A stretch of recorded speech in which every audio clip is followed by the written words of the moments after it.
The Winter War of 1939 between Finland and Soviet Russia was the culmination of a long history of tensions between the two nations. While a detailed review of the conflict is certainly warranted, in this series we will be looking specifically at the nature of the Finnish army as it prepared to face the Soviet juggernaut. In Episode 1, we delved into the evolution of the Finnish army in the lead-up to the conflict, including a high-level review of their strategic military philosophy, as well as a ground-level view of the soldiers who were to carry out these plans. In this episode, we shall now see how the two came together with regards to the organization, training, and tactics necessary to stop the Red Army. This is how the Finnish army fought the Winter War. If you like stories of dogged resistance, enjoy the interwar period, and just generally appreciate the RTS genre, then I can highly recommend today's sponsor, Last Train Home. The game was inspired by the historical tale of the Czechoslovakian Legion, which found itself caught in the brutal civil war between Russia's Red and White armies following World War I. Now you must lead the men aboard an armored train to survive the gauntlet of chaos which leads the way home. At a high level, the strategic gameplay sees you negotiate dilemmas and gather resources along your route. Materials can then be invested in maintaining and upgrading your train to ensure that you don't break down. Meanwhile, supplies help keep the soldiers fed, healed, and happy. But it's not enough just to survive. Proper management of the crew is key for all the non-combat roles aboard the train, as well as the real-time missions, which will see you deploy armed squads to achieve victory over those who stand in your way. So I've really enjoyed Last Train Home. I think that the setting is phenomenal, I've gotten immersed in it, the gameplay is really great, and I just like this type of war management sims where you can really care about your different characters and you feel like you're building up your squad, your team, you're interacting with the world. So overall, very, very enjoyable and fun game, especially if you're a history lover of this time period. So check it out, support the channel, and click the link in the description. See ya. In the lead-up to the Winter War of 1939, the Finns had been preparing for a looming conflict with their Russian neighbours. While such tensions had existed for many generations, during the 20th century, organised military opposition had begun during the years of the First World War, when several thousand young Finns were trained into the elite 27th Jaeger Battalion by the German government. Such forces would return home to support the 1917 independence movement and eventually helped defeat the Red faction in the ensuing civil war. During the interbellum period, these Jaegers would be among the veterans who helped staff the nascent ranks of the Finnish military, and who now sought to prepare their fledgling nation for its next existential crisis, a war with Russia. In our prior episode, we covered the two-front defensive strategy of the war planners, which focused on holding hardened positions along the Karelian Isthmus, whilst adopting a defence in depth across eastern Karelia. Now, let us take a closer look at how Finnish troops were organised to man these various positions. At this point, it will be important to note that a detailed analysis of this subject will be outside the scope of this video. Instead, we will be focusing our attention on the most relevant subject of how typical infantrymen were mobilised for combat in this period. Let us begin. One major point to make is that during the Winter War, Finnish formations were usually organised by geographic region, meaning that soldiers in a unit often knew their NCOs and officers personally. This contributed greatly to Finnish morale and coordination and inspired numerous acts of heroism. Unfortunately, it could have devastating consequences for morale within a unit as well as its community on the home front, as heavy losses might mean the deaths of many men from a single town or village. Under this model, a typical reservist would be organised into a 10-man section led by an NCO. Most soldiers were armed with their own bolt-action rifle, with one man in each section being issued a submachine gun, usually the KP-31. Given severe material shortages, this was not always a guarantee, and so Finnish troops also availed themselves of every opportunity to supplement their firepower with captured Soviet weaponry. Ideally, every soldier in the section was also equipped with skis and could be relied on to be proficient in their use. Each Finnish rifle platoon contained 2 such sections. In addition, it employed 2 6-man LMG sections. Note 5 riflemen and 1 LMG. The Finns employed various domestic and imported LMGs, but also captured roughly 3,000 Soviet Degtyarev DPs during the Winter War, which quickly proved more reliable and popular than most of their own models. These sections were organized under a platoon HQ team, which consisted of an officer armed with a pistol or SMG, a sergeant, and 2 messengers for running orders and information. A Finnish rifle company consisted of 4 platoons. Its HQ team would consist of an officer, generally a captain, supported by a 5-man battle messenger team for running orders. In addition, each company had a dedicated observer section for relaying and coordinating support weapon and artillery fire, and a small detail specializing in defending against gas warfare, which remained a lingering threat from the Great War.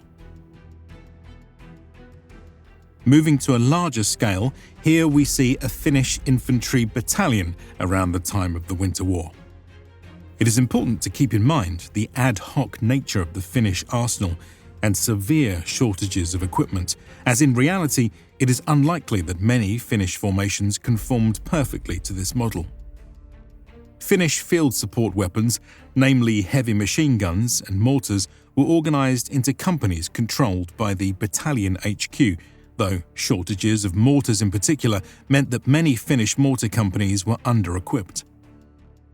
Their efforts were also hampered by a severe shortage of radios, which were rarely available at the battalion level. Battalions were thus forced to rely heavily on vulnerable phone lines and messenger runners, who faced daunting challenges, particularly in the dark and confusing terrain of the eastern forests. Each battalion was supported by a large supply company. These men played a critical role in not just keeping troops supplied with ammunition, but also warm and well-fed in the blistering cold conditions of the Finnish wilderness. In dire conditions, these supply troopers could be called upon to fight with frontline forces and frequently performed commendably in combat.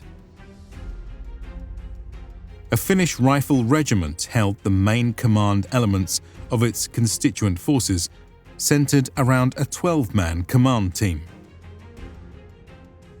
The regiment was responsible for the large-scale coordination and supply of its battalions, a task handled by a roughly 200-strong supply team. Most Finnish forces were supplied with radios at the regimental level, operated by a roughly 50-man signals platoon, though their reliability and numbers varied greatly. Each regiment also had a dedicated attached engineering force who were heavily involved in the planning and construction of field fortifications, as well as preparing roadblocks and traps to waylay Soviet armor. In addition, the regiment was responsible for the management of field kitchens. Their importance should not be underestimated, as the availability of high-quality, hot food to Finnish troops made an enormous difference for their health and morale in the grueling conditions of the war. In contrast, their Soviet foes too often endured frozen rations, with oil-fed cooking equipment that regularly froze solid in the -40-degree temperatures of the deep winter.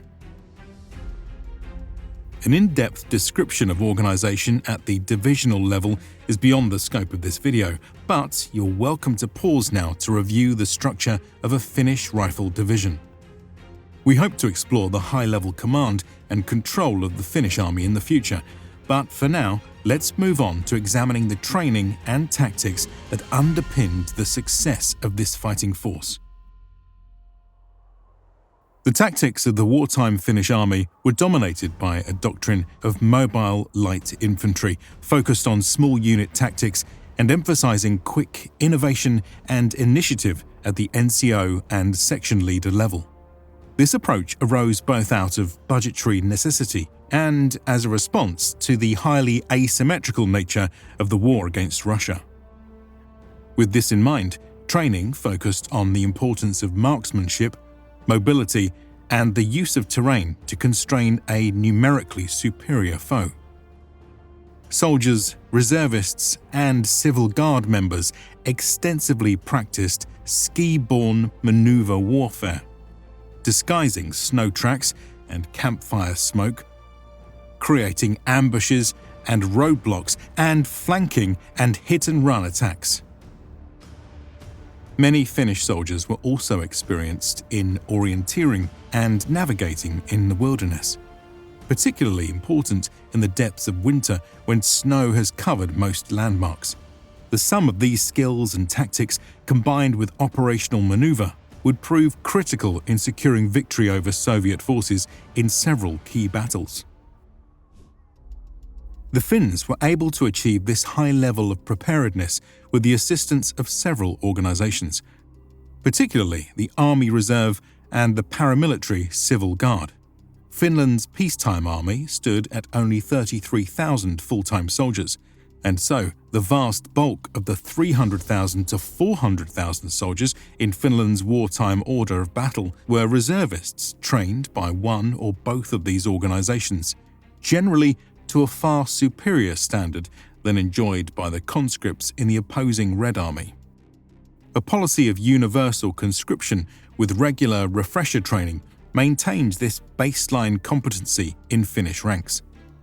Finnish troops were familiar with their NCOs and generally enjoyed a high level of unit morale and cohesion. Finally, the decision of the government to mobilize the military in October 1939 under the pretext of extraordinary autumn maneuvers ensured that Finnish conscripts were recently refreshed and gave them crucial knowledge of the terrain in which they'd be fighting just weeks later. It is worth keeping in mind that although the Finnish army was well trained and motivated by the standards of the time, it consisted nonetheless mostly of mobilized conscripts with varying levels of training. Finnish troops often struggled to coordinate, particularly early in the war and particularly when fighting on the offensive. They also almost universally struggled against Soviet armor, against which they had minimal training and very few effective weapons. Indeed, there were numerous incidents of Finnish troops fleeing in terror in their first encounters with the Red Army's tanks. Nonetheless, the Finns employed what anti-tank guns they had to great effect and developed several innovative tactics for destroying and disabling armor, such as detonating charges under the ice of frozen lakes and streams as tanks were crossing them, a tactic which soon made the Red Army fearful of deploying over the open ice. To put all this into action, we can now turn to the service history of these Finnish soldiers. However, again, it will be important to note that a comprehensive study of the Winter War will have to be covered in another series. For now, we will provide an overview of this conflict with highlights of key battles which demonstrate the capabilities of the Finnish army. Here we see the map of the front line at the start of the war, which we can roughly divide into 4 theatres: the Karelian Isthmus front, the Ladoga Karelia front, the Central Finland front, and the Arctic front.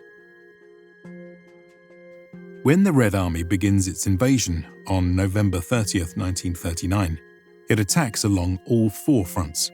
Its forces are split into 21 infantry divisions in 4 armies, supported by multiple armoured brigades, a fighting strength of roughly 500,000 men, supported by 5,700 field guns, more than 6,500 tanks, and nearly 4,000 aircraft. Against them stand roughly 280,000 Finns, mobilized across all branches of the armed forces, supported by about 400 artillery pieces, 32 obsolete tanks, and 75 combat aircraft. The Finnish army fields 9 divisions and a number of smaller forces grouped into 3 corps. The primary Soviet thrust comes through the Karelian Isthmus, where the 120,000-strong 7th Army drives straight for Viipuri. The Finns anticipate this move and fight a successful week-long delaying action from the border to the prepared defences of the Mannerheim line, which is reached on December 6th. The Red Army forces, though outnumbering their opponents several times over, are ill-prepared and disorganised. Over the next fortnight, they launched numerous frontal assaults aiming to breach the line through sheer weight of numbers. Despite appalling losses, they almost succeed, particularly in the Taipale sector, where they managed to take parts of the main line before being repulsed by desperate Finnish counterattacks. By Christmas, the 7th Army has exhausted itself against the Mannerheim line, and the newly reorganised Soviet command calls a halt to offensive operations as it begins a massive build-up for a renewed offensive. Meanwhile, north of Lake Ladoga, 12 Red Army divisions invade Finland across 3 axes. The Finns, considering the wilderness too unforgiving for large-scale operations, have greatly underestimated the size of the forces assaulting along the frontier. In Ladoga, Karelia, the Soviet 8th Army and its 6 divisions push westward with the goal of outflanking the Finns on the Mannerheim line, and see early success before they are halted by determined resistance at the battles of the Kula River and Talvivaara.